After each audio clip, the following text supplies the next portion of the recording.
Welcome back to the Kelowna Real Estate Podcast. I'm your host, mortgage broker Taylor Atkinson. And I'm your real estate host, Matt Glenn. Real estate agent host, I should say, Matt Glenn. Maybe I should start calling you Bill because you highlighted Bill 14, proposed changes to the tenancy. Yeah, so Bill 14 was announced on April 2nd.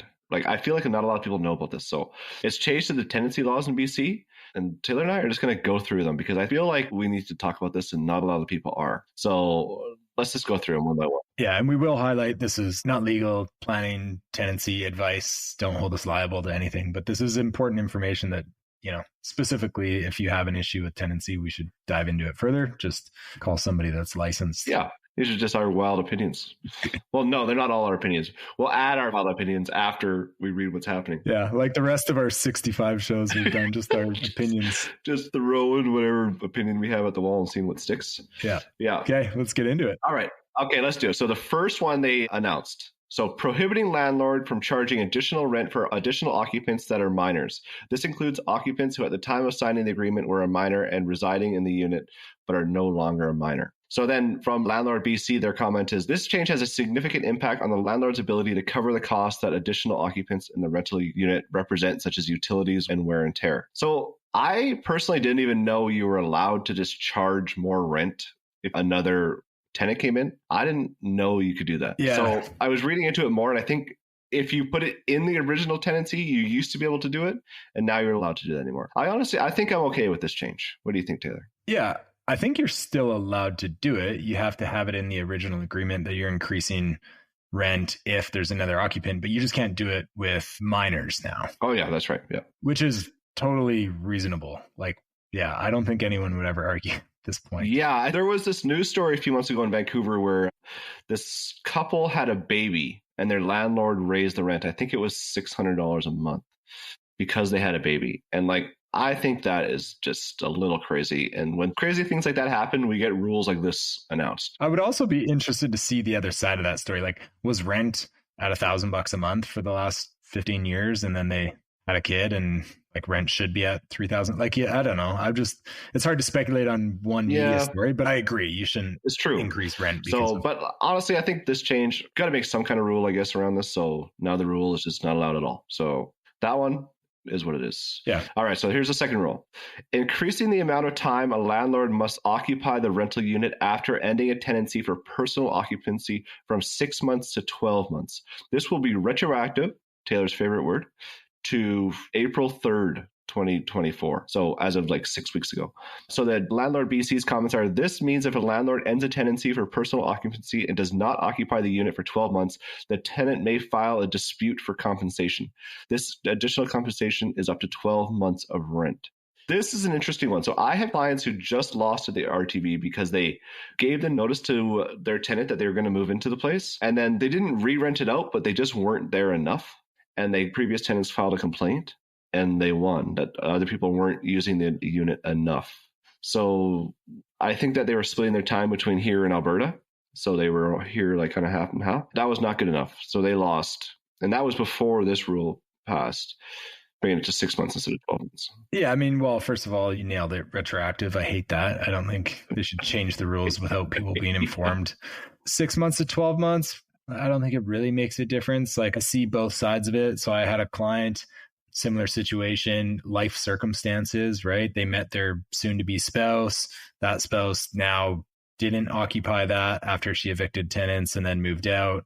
And that actually showed up on the credit bureau because they lost at the RTB. That showed up on the credit bureau? Yeah, because there was now a collection out for it because they lost the dispute and didn't pay it right away. Oh my God, really? Yeah, it's the first I've seen it. It's a pretty wild circumstance to penalize somebody that far when a genuine, hey, I found somebody I want to get married with. I'm not going to live here anymore. I'm going to move out. And then you lose. So the 6 months to 12 months, it's so ambiguous because so much can change in somebody's life in 12 months. So I don't think you can just put a blanket cover over it. But on the other side, I have had someone where they were basically forced out being evicted because the landlord said they were going to move back in, and then instantly saw that come up on Facebook that they're re-renting it for more money. So Yeah. I do think there needs to be policing there. It's so individual. Like, it's hard to say who's right and who's wrong. Yeah, I understand the rule. Like, the idea is that they don't want you to just kick out the tenant who's not paying enough rent and then get another tenant that's paying market rent, right? So like that's kind of what they're trying to go after here. I'm just trying to think, like, what if you have a tenant that comes in for a few months and then leaves? Are you under a time crunch to get a new tenant? Because of like my story is they weren't using it enough. Yeah. So like that's kind of yeah, that's a tricky one. All right. So the third one, prohibiting evictions for personal occupancy and purpose-built rental buildings with 5 or more rental units. This will also be retroactive to April 3rd, 2024. And then Landlord BC's note is, this means that the landlords or their close family members of buildings with 5 or more units will not be able to utilize the notice to end tenancy for the landlord's occupancy. We do not believe that this measure is necessary and will seek data from the government used to support the decision and seek its revocation. All right. So I didn't know how many people this would affect until I talked to you. I agree. I don't think this rule is really, it's kind of a nothing burger, like which landlord is going to move into their place. But Emily and I did this when we moved back from China, because legitimately we moved into this place for 8 months while we were renovating a bunch of the other units. That wasn't 12 months. Oh my God, dude. You're basically Satan. Well, this was like 6 years ago. So it was pre any of these. You could also evict people like renovations that were much more minor than they have now. Yeah. But yeah, I guess this would have affected me. Well, this says purpose-built rentals. Yours is a stratified building, right? True. Yeah. Because I was wondering about if it's a stratified building and you have more, then it wouldn't make sense because then they're all like individual units, right? So you'd basically own 40 different units. Yeah, then it's still the same. Yeah, you would have to give the adequate notice and actually move in there for 12 months now. Yeah, so I don't know how many people own multifamily buildings that try and live there unless you're Taylor. I don't either. I think it's just a funny rule. Is this like another one where there was like one bad story and now we have a new law forever from this? Yeah, why waste the time on it? I agree. All right, next point. Prohibiting landlords from giving notice to end tenancy unless the requirements or circumstances apply, or if the landlord has a reasonable belief they are applied. This responds to the problem where landlord issues frivolous notices to harass a tenant or evict a tenant by exhaustion. If this happens, the tenant will still have to dispute the notice, but they can also file a complaint with the RTB Compliance and Enforcement Unit. While we support an end to frivolous notices to end tenancy as a form of harassment, we feel this needs clearer guidelines as to what constitutes frivolous and what standards are applied when considering if the requirements of notice to end tenancy are met. So like this seems like it's already a rule. If you give a tenant bogus notice, just basically to harass them, like obviously you weren't going to win in the RTB before with that. But now I think that there's a penalty for just doing that to people. Is that how you understand that, Taylor? It is, yeah. I think it's always been this rule, but yeah, it seems like there would be a penalty against a landlord, which sure. Yeah, now they're just coming after you because you can have the RTB's Compliance and Enforcement Unit, dun dun dun, coming for you, right? So like, I think some people may get stung by this. Yeah, that's fair if they feel they need that. Yeah. That one I could see happening a lot. I could see people just issuing these tenants, but also like, where is the line between, I haven't listened to this podcast, so I don't know all these rules changes. So I'm just doing this, right? So like, I guess there has to be a line of somewhere where I just didn't know, but it does say, or the landlord has a reasonable belief that they applied. So yeah, you know, the RTB is pretty reasonable to deal with. So shut up. Yeah. So I'd be careful with that one. Yeah. Hey, if there's anyone from the RTB, reach out. We'll have you on the show. Seriously. Yeah. All right. So these changes are coming into effect in early summer, and early summer is like a month away. So this is the biggest change that I just cannot believe more people are not talking about. Increasing the amount of notice a landlord must give a tenant when ending the tenancy for personal occupancy from 2 months to 4 months. And then Landlord BC's note is, the increase in notice period is intended to give tenants more time to find new accommodations. By doubling the notice period, a new layer of complexity has been added to this process, and landlords must plan much further out when considering moving into their rental unit or selling the property. We do not agree with the decision by the government. In our experience, many tenants dispute the notice, and current RTB service standards easily add 2 months to the notification period as a dispute winds its way through the RTB hearing process. This allows additional time for the impacted tenants to secure new housing. We are also concerned about the negative impacts to the broader housing market. So this is the biggest one. First of all, how many buyers can wait for, well, it's actually really 5 months to look to buy a place, right? Like that's a long time. So we're in the middle of May. If you wanted to buy a place today, like after you offer, you go through the 2-week subject removal and then you put in the notice. So like if you did it today, we'd be almost close to June. So then you had to wait. All of June is just a free month, and they get July, August, September, October, and you're moving in November 1st if you are looking for a place right now. Yeah. So like not very many people can do this. And now, since we have a mortgage broker on the show, how long is a pre-approval? Like how long can you hold your pre-approval for?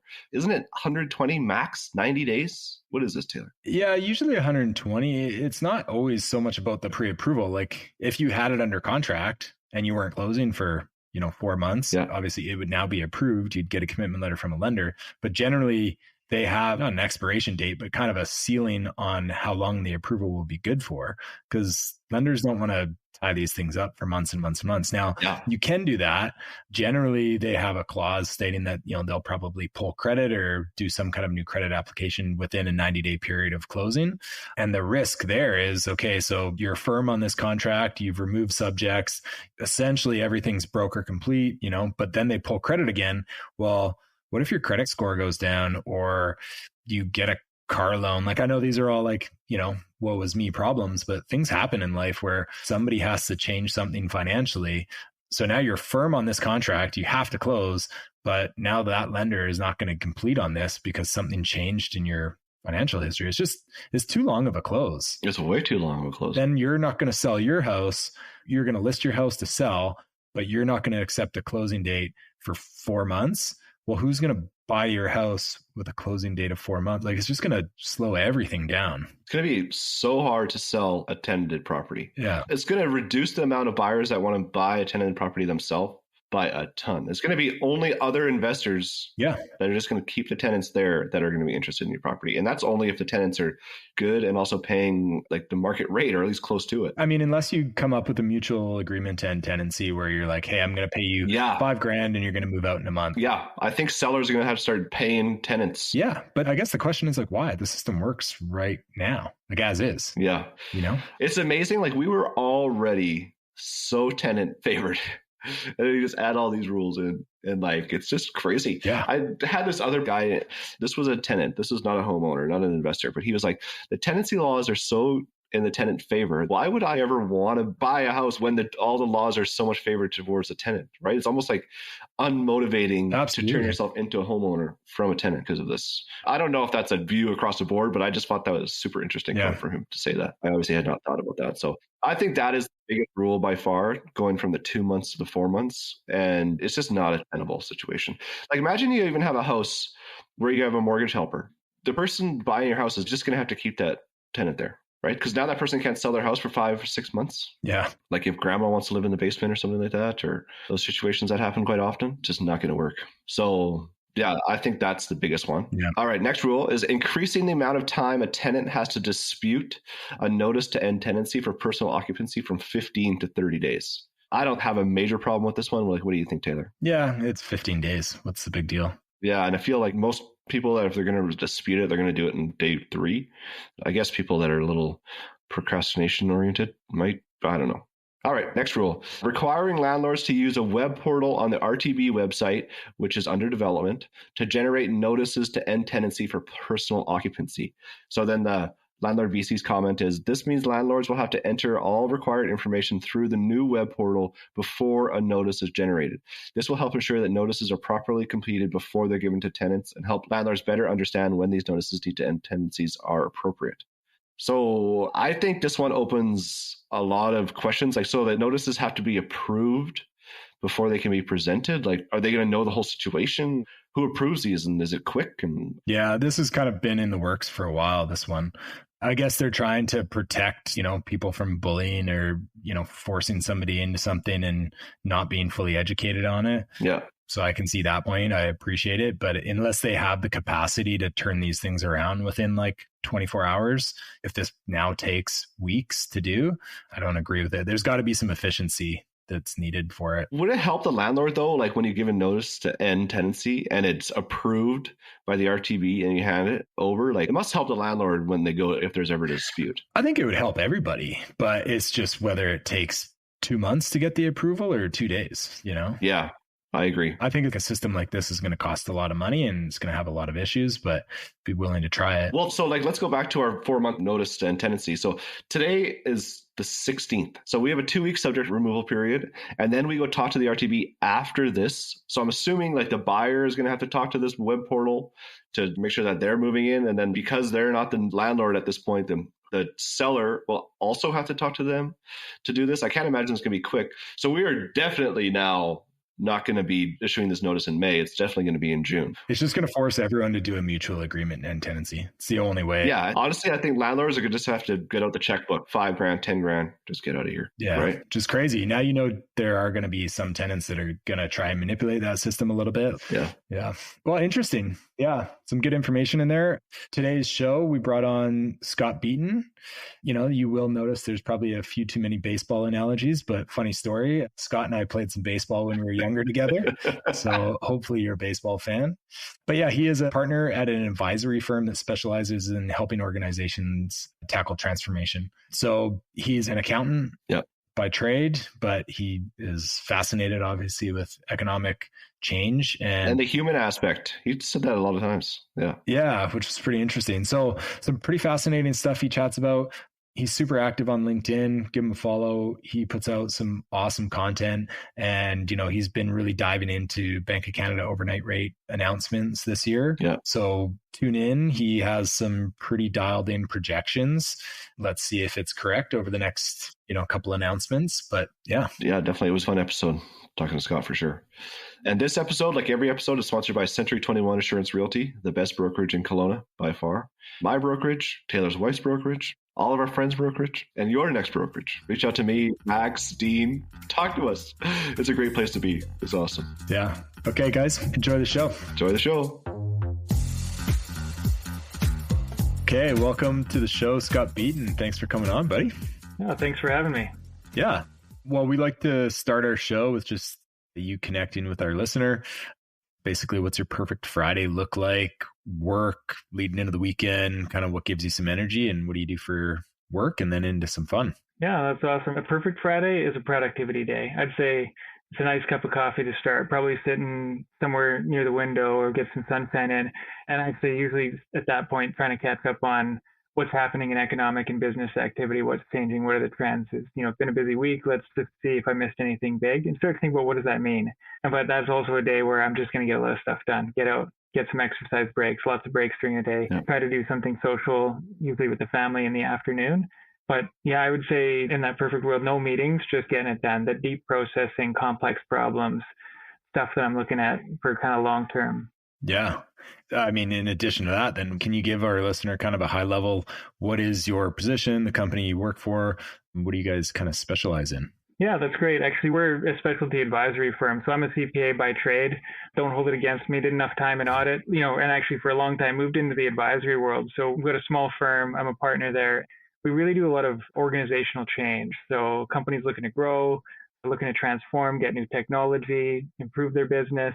And we just do a whole host of projects around kind of the finance, systems, process, and human element there. And for us, it's all about behavior.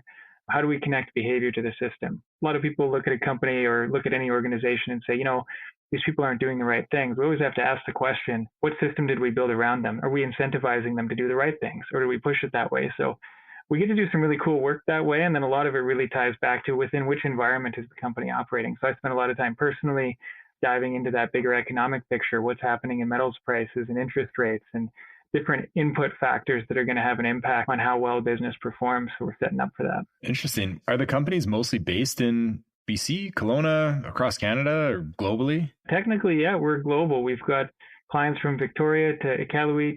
We've got a partner heading out to Winnipeg here. He's been working with a firm out there for a little while. He's going to spend a week on site as they get their new system going live. And we were with a big firm for the better part of 9 years. And after we left there, a lot of people were looking to join us again. And the first client that signed up with me is actually based out of Nevada. Oh, wow. Cool. So do you work mostly with private sector? A little bit of nonprofit as well, and some First Nations and other government-related organizations that we do a little bit of work with as well. Awesome. So I guess what's the process look like? They hire you. Do you guys kind of come on, you audit them, and then produce a report and say you should do this step? What's the time frame for, I mean, are you with these clients for 6 months to a year or just like an indefinite amount? Short answer, it depends. But really, we're not a, come in, analyze, drop a report kind of outfit. Our first step is really to understand what's the problem. A lot of people come in and they say, here's some things we're seeing. What they're describing is symptoms, right? They're describing symptoms of a problem. So we'll spend the first part of our time together trying to understand what's the root cause, what's really going on here. When it comes to systems, a really common scenario, hey, we implemented a new enterprise resource planning system and we're getting nothing out of it. Okay, so they're like, well, I think we got the wrong system. No, that's a symptom. So we actually start diving into, what was the training and rollout, the change management, the adoption of the solution? How was it designed? What's the process change we needed? And we'll go back to that beginning. Sometimes we look at it, we're going back into all these other human factors, and then maybe we come back to the technology at the end and make a few tweaks. So that would be one example. And the same sort of thing, like, a company wants to go on a growth curve and they just don't know which market they should be targeting. So we'll come in and understand where they're being successful, what really aligns for them, and where in their process, where in their strategy are they kind of misaligned. But where we're different there is we don't just stop at saying, hey, here's a bunch of things. We like to work with clients to actually go after and tackle these things. So I would say everybody that we work with, we've worked with for a long time. It won't be necessarily one job. It's usually that, we solve one thing and it's like, okay, now there's this next thing. Can you help us with that? And here's the next thing. But we want to be a part of the journey. We don't want them to be dependent on us. We want to help them build the internal capacity, but we find that these companies we work with, they've got, constantly evolving, growth and challenge and change. Yeah, that's awesome. I mean, I guess a huge variable is the human component. Pretty tough coming from like a CPA background to now trying to figure out. I've been thinking that the whole time you've been talking. I'm like, man, is CPAs talking about all these kinds of things? That's kind of impressive. Well, I should point out one of our partners, Beaton Rettich, he is actually a professor at the University of Victoria in organizational behavior leadership. He's a change management professional. Oh, yeah. He's really the root of that part of our business, but we all share common beliefs and values. So it's like a Venn diagram. He knows enough about finance to be dangerous, and I know enough about human psychology to be dangerous. So, in the middle there, we overlap, but that's how we bring a good package to the table, because you can't just spreadsheet your way, through a problem. It just doesn't work that way. There's humans on the other end of that spreadsheet. Yeah, it's kind of like Matt and I, he's the guy that people love to talk to, Yeah. I'm more of the abrasive one. Yeah. Okay, well, let's dive into it then. From an economic point of view, like, where are we? Like, are we doomsday? Are we in a recession? Are we out of a recession? Where are rates heading? Like, I'm going to just like broad spectrum. Where do you want to start on this? But like, there's so much media around this the past couple of years. So what do you find interesting and what do you want to talk about today? Oh, so many things. Hot button issue for me lately has been Bank of Canada policy rates and the impact that has on the economy. Yes, we've heard of it. You would know all about it, right? I mean, It has a big impact on people's ability to afford a place to live, right? To get a mortgage, to buy a home, but it's got deeper implications. And this is something I've been paying attention to for a while because, when inflation started to kick up in 2022, the shock was extra money that came out of COVID spending, not enough supply because supply chains slowed down, right? You were going to ship a container, maybe it was $8,000 to send it from, China to the West Coast here. And all of a sudden it's $32,000, during the peak there, where there just wasn't enough room. Well, we didn't have enough supply of a lot of things. And that drove inflation because there's extra money on the sidelines and not enough product coming in. And of course, the Bank of Canada at the point in time, they might have been a little slow to react to that. But there's also only so much that their policy rate can do to slow down spending. And so that was kind of where I really started paying attention to what was going on. And then on the tail end of it, they're sending out these inflation numbers. And every time I'm looking at these inflation numbers, they're like, oh, it's over 3%. We still need to keep the rates up. And it's like, okay, but hang on a second. What's in that number? Oh, mortgage interest cost? Let's take that out. What's left? Oh, it's like 2.1%. It's 2%. It's right in the middle of their target range. Guys, what causes mortgage interest rate costs to go up? The bank policy rate. And so, I went and did a little bit of research on this and just trying to figure out, like, what are they using? They're not using that full indicator. They come up with their own methods. And so I recalculated their methods and I said, well, what would happen here if you just ignored the mortgage interest cost? Sweden doesn't use that, right? Sweden, when they're making their policy rates, they ignore the shelter costs because they know the shelter costs are driven by the policy rate. So don't drive your policy rate decision on the changes in shelter costs. It's a circle that doesn't make any sense. So they don't do that. Well, I said, what would happen if we took that out? And I did some analysis, and it turns out it's really tough. I found some economists at the National Bank had done work on this, and they're like, yeah, you can do it, but the Bank of Canada, it's a black box. They do all this seasonal adjustment. They change the numbers in ways we can't really recreate. We can guess. So it turns out they were on the same track I was. And I guess the short version of the story is, they're using different metrics over time that have kind of supported the decision they made rather than use the data to support changing the decision and start to bring rates down. I think there's a bit of a fear that goes on that if they start to bring rates down too early, that might lead to more surging in spending and cause inflation to rear its ugly head again. I was trying to think, again, coming back to that psychology background we talk about, okay, well, if I'm the Bank of Canada governor, why would I want to do that? It's supposed to be an independent body. The feds, the government can't put pressure on them. Like, what are they into? And I'm thinking, well, I don't know, maybe they just don't want to show up at the next event full of economists and be the Bank of Canada governor who let inflation rear its ugly head. Like, they'd rather be the one who maybe pushed us into a bit of a recession than the one who let inflation turn out to be like the 80s all over again. Yeah. I don't know, right? So it's hard to understand. Going through the reports, there was a lot of contradictory evidence. So anyway, rates are a big deal. Implications, it's really hitting people on spending. And I don't necessarily mean consumers yet, although we might be seeing a little bit of that in the data. The big thing is business investment has fallen big time because businesses need to borrow to invest. And we're seeing that in real estate investment. We're down 10% in real estate investment in BC overall from February 2022 to February 2024. It's down 18% in dollars invested if you're looking at residential alone. So if we've got a supply problem in housing, this isn't helping. Sorry, is that just purchasing or are you talking like construction projects? Construction projects. Yeah, okay. Yeah. Interesting. Yeah. Do you think that, like, if you were in the position of Bank of Canada governor, would you have done an earlier cut then? Hindsight's easy. Right now, we're still on that. Okay, so this is going to come out, a couple weeks before the next rate announcement in June.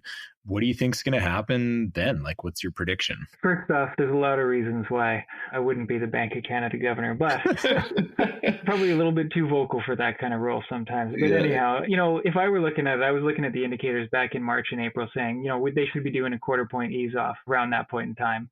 I think the waiting it out, I think that's the point in time where you could argue holding the rates constant through the end of 2023 for sure. But by the time we got to March, the evidence was pretty clear. We were in the target range consistently. Yeah. And so now we're at the risk because when they make the change, it takes months for that to work its way through. I would have said, March and April, those would have been the times. And you can see that when I pulled up some data, I put a post on LinkedIn about this. You can see the average rate of new mortgages going out right now over 6% across all mortgage types. But the average mortgage that's outstanding is still under 4. It was about 3.75, 3.8. And that slope is going up and starting to catch up to the new mortgages going out. So even if they bring it down 0.25, 0.5, 0.75, mortgage rates are still going to be higher. They're still going to be climbing on average for what's totally outstanding, meaning the impact. Good point. It hasn't been felt yet, right? The full impact is going to be felt even if we ease off. Back to the forecast, I think right now the odds are, the market's pegged in about a 50-50 chance that it's either June or July, right? Each one of those is about a 50-50 chance. God, you are an economist, aren't you? Yeah. What, the ambiguity? I'm just looking at market data. The markets are betting 50-50 chance. So really, right now, the odds that we don't get a cut in June or July are just above 20%. So really, almost an 80% chance we're going to get at least one cut. I doubt we're going to get two in June and July, but we'll probably get at least one. You think, like, if they start the cuts, they won't continue? They'll maybe do one and then stop and then wait another couple months? That could be the case. I have a feeling that despite everything that I'm looking at in the data saying, they've needed to start sooner and maybe ease off a little bit faster, I think they've shown consistently that they're willing to put pressure on the economy if it means avoiding the risk of inflation. Maybe one cut in June and July, and maybe they do one more in the fall, and that might be it for the year. Interesting. Yeah. So what about tying the interest rate to like the American Fed? Like, do we have to be the same as them, or like, what's your opinion on that? We don't have to be the same. The impact is on the dollar, right? The US dollar right now is hot and it's strong because the rates are high. Yeah. It's always a nice safe haven in uncertainty for other countries, but investors, like that dollar when it's paying out the rates it's paying. So there is something there, but we have to remember at the same time, when the US dollar is strong, that makes Canadian exports more palatable, right? So, and as we export more, that means people are buying Canadian dollars to make those purchases. I don't know where that lands. We can't get too far apart from the Americans, but they have a different economic situation. Our unemployment rate in Canada is at 6.2%. Adjusted to the American metrics, it's about 5.1, and theirs is 3.9. So unemployment's higher in Canada than it is in the US, even if you use the same unemployment rates. Their economy is stronger. Their purchasing is stronger. Their business investment is still stronger.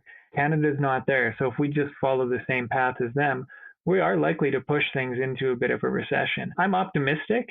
They're still saying, BC's economy might grow by 0.5% in 2024 and get back to normal at about 1.5% in 2025. But, anything can happen in between. It's funny to circle back a few minutes ago talking about the overnight policy change.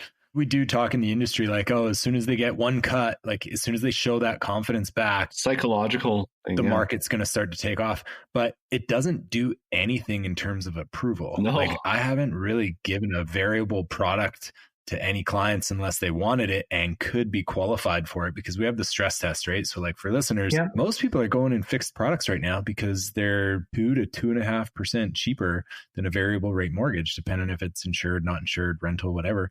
So what is the intent right now? Obviously, the Bank of Canada wants to stop spending, reduce inflation, but they're not really stopping purchasing from like an economic point of view, maybe on like a mindset, confidence, but they're really just hurting, like you said, construction financing, small businesses, because a lot of those loans are based on a overnight rate policy. So the kind of difference there, like, do you think they're achieving anything by maintaining that policy slightly higher in terms of like a residential real estate sector? I think you hit the nail on the head, which is it's psychological. They're trying to send a message by not making that move. And once they make the first quarter point move, they recognize that the market consumers, people going to buy homes, they might see that as a signal that things are going to get better and start spending. And I think that's what the Bank of Canada is fearing, is that, inflation is, yes, there's an economic aspect to inflation, but a good chunk of it is just millions of people making independent decisions based on what they believe is going to happen.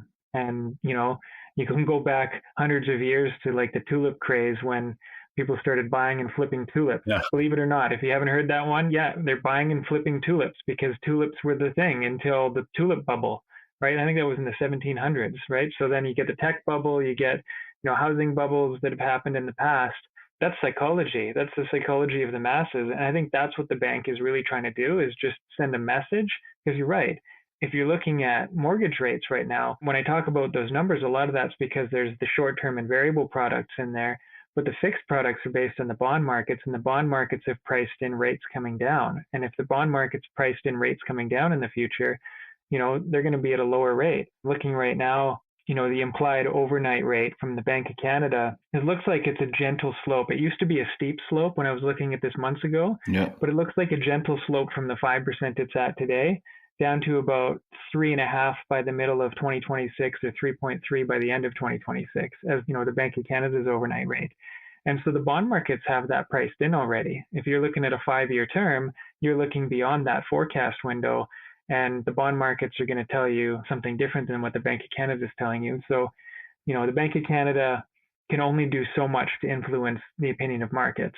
Yeah, we were talking about that with Brendan Augmanson a little bit too. And it's like, fixed rates are kind of where they're at for the next 2.5 years. Like the variable or the overnight rate has to come down substantially to reduce that gap. So if we get a drop in the Bank of Canada, the fixed rates are not going to change at all? I don't know that they don't change at all. I think it's that the bond market is already priced in this steady decline. So if they cut faster than that, bond rates are going to get impacted, mortgage rates will get impacted. If they cut slower than that, we're going to see that play out in mortgage rates and bond rates, right? The bond market is just a collection of investors making decisions about where they can stick their money to get the best rate of return over which time horizon. Yeah. And they're looking at the variable rate just as anybody else is, and they're all making the same bets.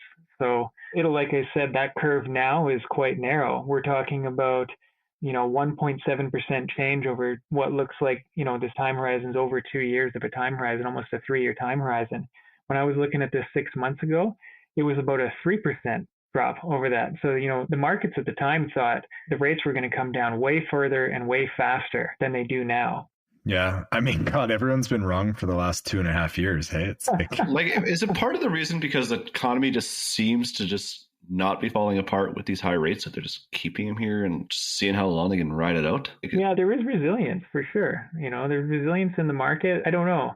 I mean, when it comes down to economics, and, not to discredit economists, but it's like you're trying to build a mathematical model on something that is just so complex you could never think of everything anyways. Yeah. Right? Yeah. So economists are brilliant, but nobody's good at predicting what's going to happen tomorrow. We just aren't, because there's 100 things we never would have thought of that happened in the last year that had an impact.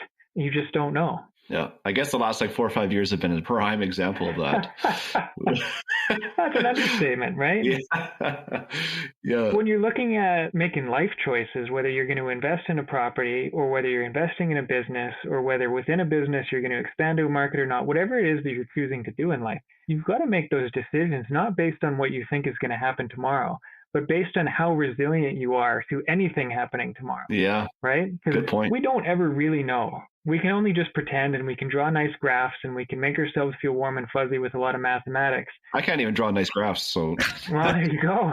And then tomorrow comes, and it just, I think was it Mike Tyson? Everybody's got a plan until I punch them in the face. That's life. Yeah. So when you're making a decision like that, it's not about will rates go this way or that way, or will the economy do this thing or that thing. It's, can I tolerate it no matter what happens? Yeah. Right? Can I find a way through? Yeah. Two things that may or may not have surprised you. I'm interested to hear your take. I think it was productivity and unemployment. The data on both of those right now are pretty outstanding. Were you kind of shocked when you saw that initial data, or is it just kind of a bit of fluff? Is it like, oh, we're okay with 6% unemployment? How severe are we with those two sectors? Well, unemployment we've got to look at over a longer time frame. If we're looking at BC, so I said Canada's at 6.2, BC is now at 5.1, but if you looked at it last month, it was showing 5.8%. So there's going to be some short-term bounces in the numbers that we just going to have to look at it over a longer time horizon and understand. Productivity, same sort of thing. There will be blips of really strong productivity and really weak productivity, and we got to look at that long-term trend, which is, Canada has actually been behind a lot of other countries like ours in productivity over quite a while. I would say some of that comes back to investment and business investment. When we're not investing in the right projects, our productivity is going to go down. It's going to take more labor to get something done in that environment than if we spent the money to get the right stuff built in the first place. And so I wouldn't say that I'm ever too surprised over short-term data. I try to look at the long-term trend and see what's really happening here. And then at that level, you got to get industry specific too, because every industry is facing different challenges. Yeah. So what is the goal for unemployment? What's the level that we want to see?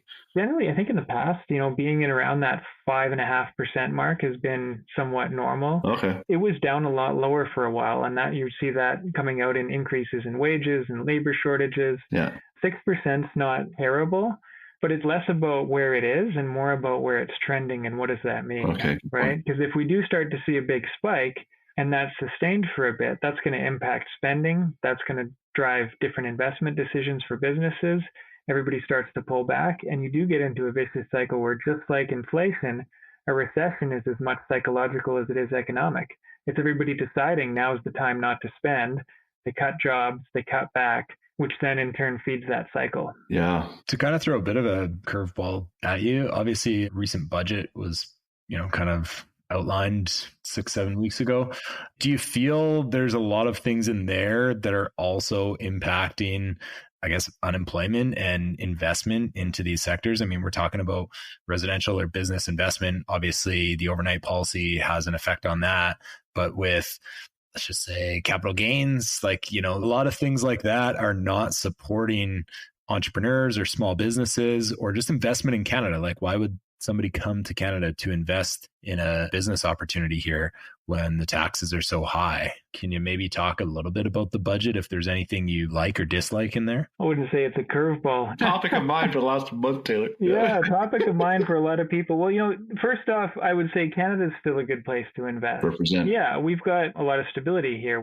We've got a great country for businesses to come and spend in, and the dollar actually does help a lot for American businesses. I see a lot of them setting up shop in Canada, because it works for them. But when it comes to tax policy, and this is actually one of my biggest issues with the Bank of Canada, actually isn't what their policy rate is and has done. And while I disagree with it, I'm also not a Bank of Canada governor. I'm not an economist, so that's fine. What bothers me the most is that when they say one thing and do another, and they do that consistently, or they write a lot of contradictory things, it tells me they're trying to sell a story, not tell us the truth of what they're really thinking. And I would say the same thing about politics in general. So when I look at that budget, capital gains tax, that's been something that accountants have been paying attention to for years, that might happen. It's been signaled since the government came in years ago that change might happen. So I don't think anybody's overly surprised that it finally did happen. But the way that it happens is always the thing that really irks us. It's not uniformly applicable. They put loopholes into it. It's unnecessarily complicating the Tax Act, right? We don't need to complicate the Tax Act. It's a massive text. It's way thicker than it needs to be. And every government just makes it thicker and thicker and thicker. They could have just changed the inclusion rate, but no, they changed the inclusion rate and then added a minimum threshold for which it applies and added certain exemptions and all these different conditions. And that's where the tax complexity, sure, it creates work for accountants. I would point out there's a shortage of CPAs, so that's not helping. That's not good for business investment. It's not good for anybody, really. Simplify the tax code. That's good for everybody. Now, how you want to distribute that between different groups of people, that's politics. And, I don't love the short time window that they've given businesses to plan for this. That's going to have impacts. They announced this during tax season. So anybody who's doing, accountants doing corporate tax and personal tax, they're already up to their ears in doing their tax returns. And it's like, and then we're going to have less than 2 months to do all the tax planning for every single client who might have to deal with this. Great. Yeah. Thanks, feds. And this was after they scrapped Bear Trust Agreement. Yeah, the Bear Trust Agreement at the last minute or on the day of. On the day of, right? Yeah. Yeah. I mean, I think we all know it's politically driven, but the way they're selling it is like it's only going to affect 0.13% of people, and it's going to be a revenue stream and, help middle class people, which is just obviously not the effect of it. It's not true. You're right. That's part of my beef. Yeah. Kim Moody did a quick video on it as well. And one of his last points, which I thought was really good, like Justin Trudeau said, it's not going to affect all these people. But his point was, hey, there are like massive pension funds that are investing and they're getting a return on money, and then they're paying out to these people that are on a pension, and they will now be affected capital gains that they are receiving as a pension fund. So it's way more broad than they lay it out to be. I also heard the thing that it's not inflation adjusted. So like 250 grand and then 20 years from now, even if you have a big gain, inflation adjusted is actually not a gain, and you're paying money on that as well. That's right. I thought that was a super interesting point of view to read that. Yeah, no, that's right. That's one piece of it. And I'd say that sort of bothers me because, again, it's political. It's trying to sell a message. And every government from every party is always trying to sell whatever message it is they're delivering. Yeah. Saying that it only affects 1.13% of people is like, okay, if you define effects as individuals only, not individuals via corporations like small business owners, because small business owners are all going to be impacted by it. And if you then, ignore anybody who invests in anything ever, because any investor, whether they're saving for retirement or it's through a pension plan, everybody gets impacted. So let's just call it what it is. And it's a tax increase and it's going to have implications. And ideally, if you're going to roll it out, make it simple, give time for people to plan around it, and then roll it out and own it. But, that's not really how politicians work. And I'm not a politician. So yeah. Well, I guess what policy changes would you make, or like any current solutions for current problems? What would you do over the next 6 to 12 months, whether that's Bank of Canada overnight rate or, any kind of taxation legislation or business investment opportunities? Like, what would you do differently right now?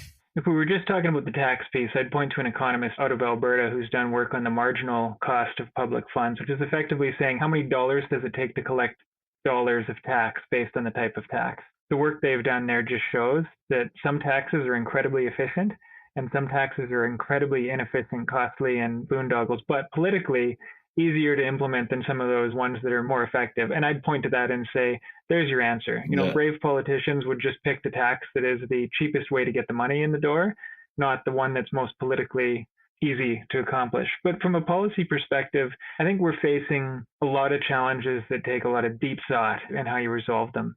We need more investment in Canada in business. We need more competition in certain industries, for sure. There's the policy rate, as I talked about. And one of the biggest things we all know about is supply of housing, right? Supply of housing is one of the biggest things. Back in the 80s, there was that federal program that created a lot of affordable housing units, and you can see those buildings up in the big cities that were built around that time, those apartments, the row houses. That money went away, I believe, in the early 90s, if I'm not mistaken. I'm not saying that needs to come back, but it's funny if you look back over history and say, our population kept growing and the amount of building that happened did not move at the same pace, and that's been going on now for decades. So, bold plans actually involve putting some money into that, or dealing with some of the costs that get in the way, or some of the red tape that gets in the way and slows things down. Now, I'm all for doing things right. I don't want people living in, slums or dangerous housing. That's not okay. Yeah. But there is a point where we've also got to ask the question of, are we doing enough to get people housed? Yeah. Back to another beef of mine with the Bank of Canada narrative on inflation. When you increase rates, you're trying to reduce demand. If where you're seeing inflation is related to things that people need, like food and shelter, what are you going to do to reduce demand? Do people need to consume fewer calories? The government's investing in Ozempic. That's what's going on. Well, when you think about it, though, it's like, okay, they can make different choices. Yeah. I can stop buying this healthy food and start buying cheaper, less healthy food, and that's how I can move my money around. I can underhouse myself and my family. That's another choice I can make. But I would argue, and I will, and I have, up and down, that does not reduce the demand. It just reduces people's ability to get what they want. Yeah. That doesn't reduce demand. When you're talking about essentials, and so we've got to do more, I think, in addressing that and addressing the supply in those areas. And that's tough because it's a big country. Like, geographically, this is almost 40 million people over the second largest nation in the world. Like, we are sparsely populated. Yeah. Things are going to be more expensive for us than for other countries. But we also have to be willing to, solve these problems like we have in the past. So on a related note, but also completely out of left field, is there an economic case for the level of immigration that we've been having?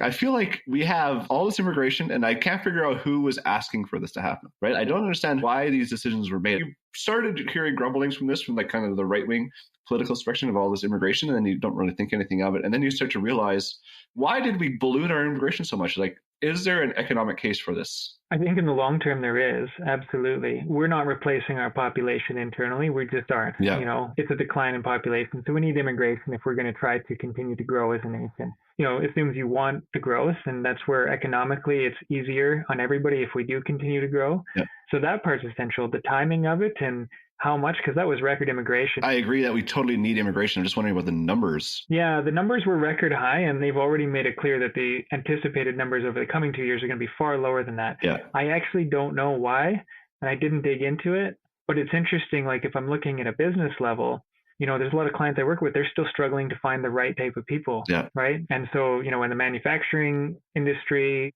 they're looking at immigrants because they can't find enough people locally who want to work. It's interesting because as you think about it, it kind of comes full circle. They're not finding enough people locally who want to work those jobs, given how expensive it is to live here. So if you don't already live here, Yeah. It's really hard to make a case to move somebody from, say, Alberta or Saskatchewan into really a place with not enough inventory of supply for them, and then pay less than what they would get in Alberta or Saskatchewan. So where they're finding people who are willing to do that, at least, in clients I'm dealing with, is they're finding people coming in from overseas. Yeah. Yeah. I mean, it's a pretty unfair ask as well. Bring people in from overseas and then put them in an environment that is also unaffordable. Yeah. Yeah. And then perpetuate the problem, which is, where if you look at the immigration levels over 2023, supply not being what it needed to be even before that, you get this sudden surge in demand with an increase not suitable for the increase in population. Yeah. You're going to run into problems. But I think that's where it's more complicated than just saying overall immigration is too high. The question I think you're asking is the right one, is who's asking for more people, and is that overall a benefit? I think one of the questions that's now become really apparent is, okay, we need more people and places for them to live. Yeah. Like, we're bringing in carpenters to build houses, but we have nowhere for the carpenters to live while they're building houses.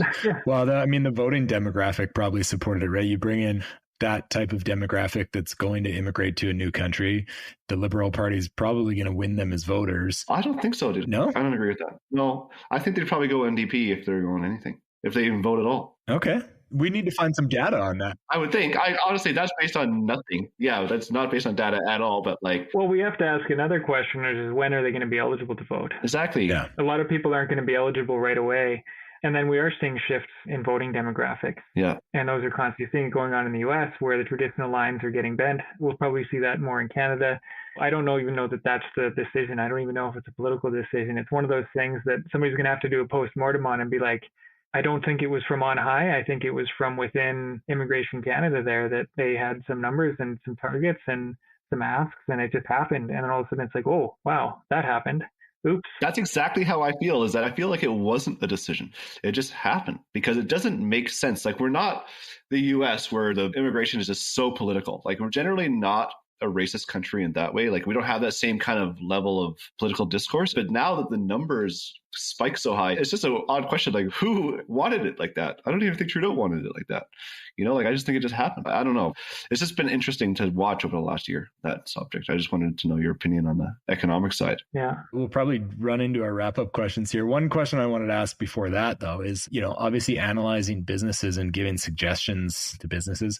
If you were just purely like an angel investor, what businesses would you be invested in right now? Like, what are the most profitable? Where do you see the most opportunity geographically or just industry sectors? Yeah, industry sector wise, I'd probably be looking at energy transmission as a major area. If you look at Canada and the United States, our energy infrastructure is way undersized for current and future demand and expected growth, both in population and use of energy. Hook up more electric cars to the grid. We're going to need more resilient transmission infrastructure. So there's that. There's probably other special energy projects along that I think are lower risk, high return that people might be looking at.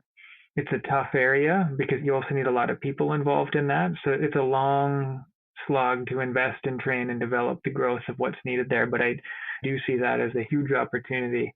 But I also, just generally when I'm thinking about businesses, I think there's a lot of what would otherwise seem like very boring run-of-the-mill businesses that are just really good at delivering on what they do.